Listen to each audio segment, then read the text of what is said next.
Hello viewers, আসসালামু আলাইকুম। জাতিসংঘের আন্তর্জাতিক অপরাধ ট্রাইব্যুনাল আইসিসিতে এবার বিচার হবে পতিত প্রধানমন্ত্রী শেখ হাসিনার। বাংলাদেশ চাইলে আন্তর্জাতিক অপরাধ আদালতে জুলাই-আগস্টে সংঘটিত মানবতাবিরোধী অপরাধের বিচার চাইতে পারে বলে মন্তব্য করেছেন আইসিসির প্রধান কৌঁসুলি করিম খাঁ।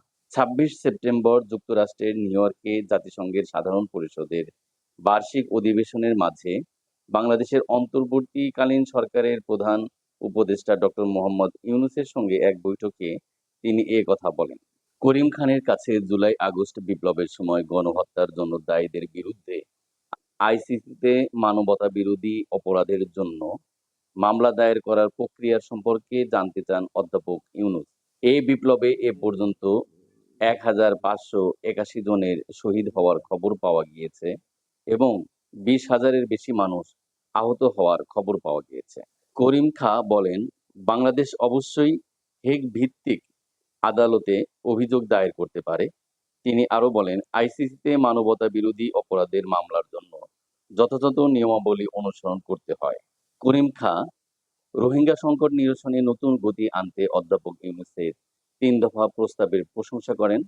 বুধবার জাতিসংঘ সদর দপ্তরে এ বৈঠকে প্রধান উপদেষ্টা এই প্রস্তাব দেন। এ সময় সেখানে আইসিসির প্রধান কৌঁসুলিও বক্তব্য দেন।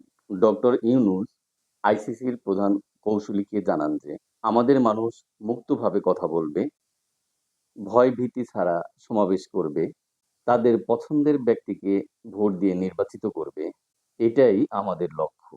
বিচার বিভাগের স্বাধীনতা সংরক্ষণ এবং সাইবার ডোমেইন সহ গণমাধ্যমের স্বাধীনতা সংরক্ষণ করা তার অন্যতম প্রধান লক্ষ্য বলে তিনি উল্লেখ করেন।